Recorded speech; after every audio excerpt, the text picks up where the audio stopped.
الف لام میم. دی حروف مبارکی هم نن یو خبر زده کوي بیا به موږ نه دوهراوو. دې ته ویل کېږي حروف مقطعات، کټ کړی شوي حرفونه. مقطعات معنی ده کټ کړی شوي، د یو بل نه کټ دي.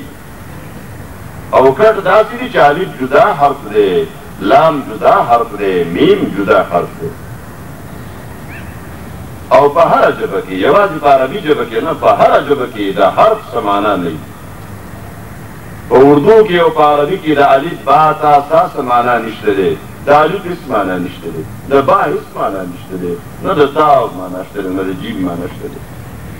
په انګریزي کې د A B C D هېڅ معنا نشته دی. دا چې دا حروف راجمع شي، کلمه دې جوړه شي، نو د هغې نه پس د هغې معنا وي. او کله کله موږ څه حروف راجمع کړو، دا به وایي دا واپړه. نو دا واپړه کې موږ د ډبلیو نه مراد څه اخلو؟ د دې نه water Murad the, O the A نه ایډ مراد دی، او د P نه پاور مراد دی، د D نه ډیولپمنټ یا department Murad the, O the A نه اتارټي مراد دی. دا چې موږ ته اغوستي دي. خو دا د ډبلیو معنا واټر نه ده. ګورې په هېڅ ژبه کې هم چېرته نشته دی. همدغه شان د پی معنا پاور نه ده، نه د A معنا اتارټي ده. دا چې دا څومره مخففات مونږ جوړ کړي دي. خو دا څه شی دی؟ زمونږ مراد د دې نه دا دی، زمونږ مراد د دې نه دا دی. مونږ یو اصطلاح جوړه کړه چې زه دا د دې مخفف کړو.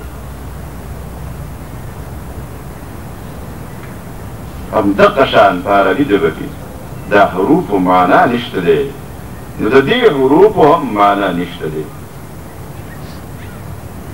خو د دې نه مراد څه دی، د څه لپاره راوړی شوي دي، نو موږ به معنا کوو الله عالم دی په مراد د دې حروفو. معنا نشته دی، الله عالم دی په مراد د دې حروفو چې د دې نه د هغه څه مراد دی.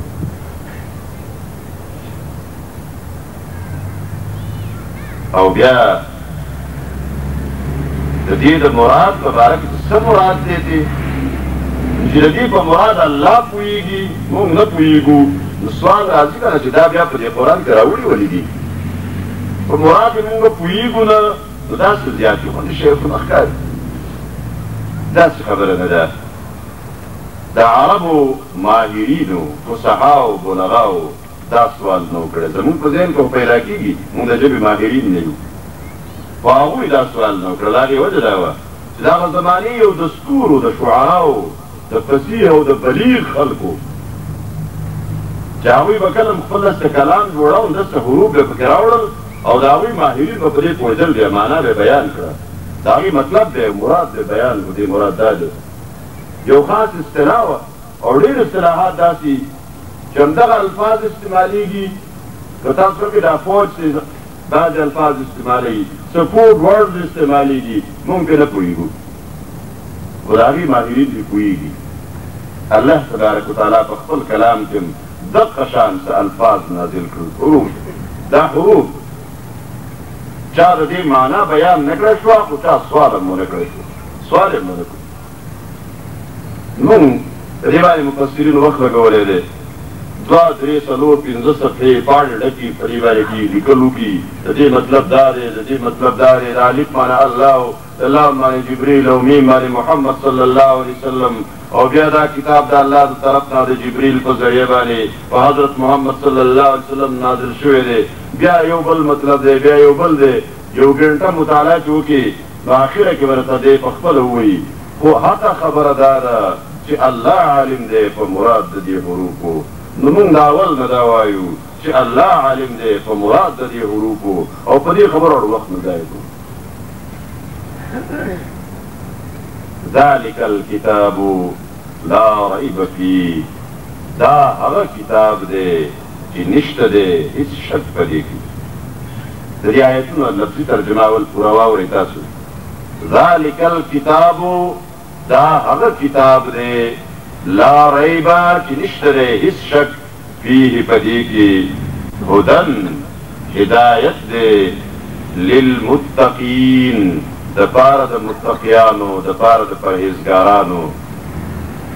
دا سوک دی الذین دا متقیان هغه کسان دی یؤمنون بالغیب چې دیو ایمان راوړي په نالیدلو څیزونو ویقیمون الصلاة او دیو قائموي منځونه ومما او دا هغه مال نه دا هغه څه نه رزقنا چې ورکړي دي مونږه هم دیو ته ينفقون خرج کوي.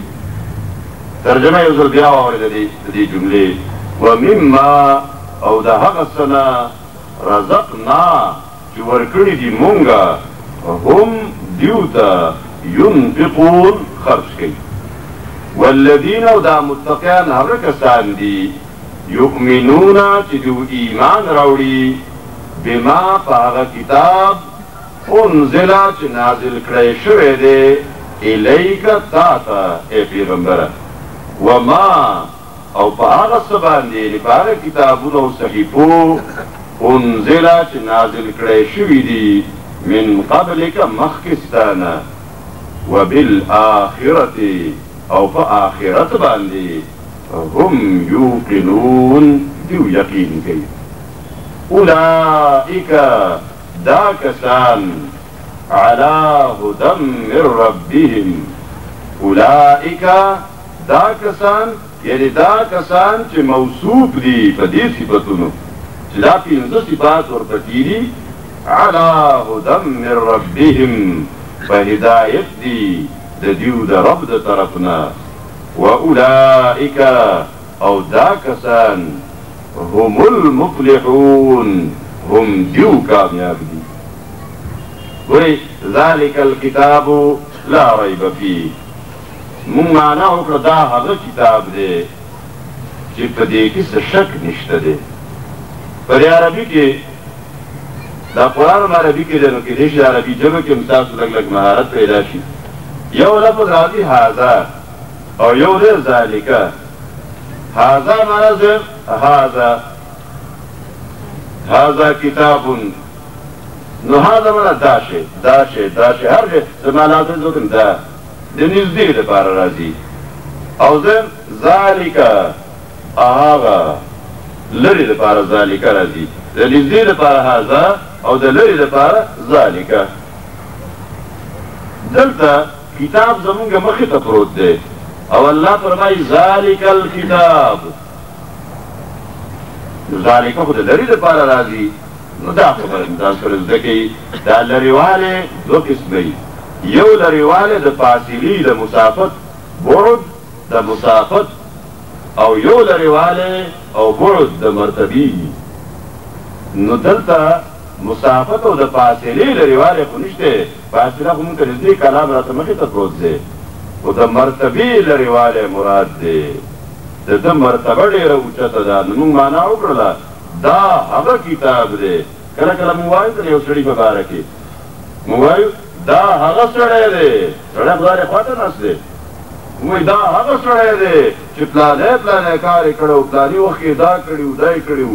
نو دا اوس سړی نږدې دی خو دا لرېوالی د دې لپاره بیانوو چې د ده لوی مرتبې او لوی شان ته اشاره ده. نو ذلک الکتاب دا هغه کتاب دی لا ریب فیه چې نشته د څه شک په دې کې.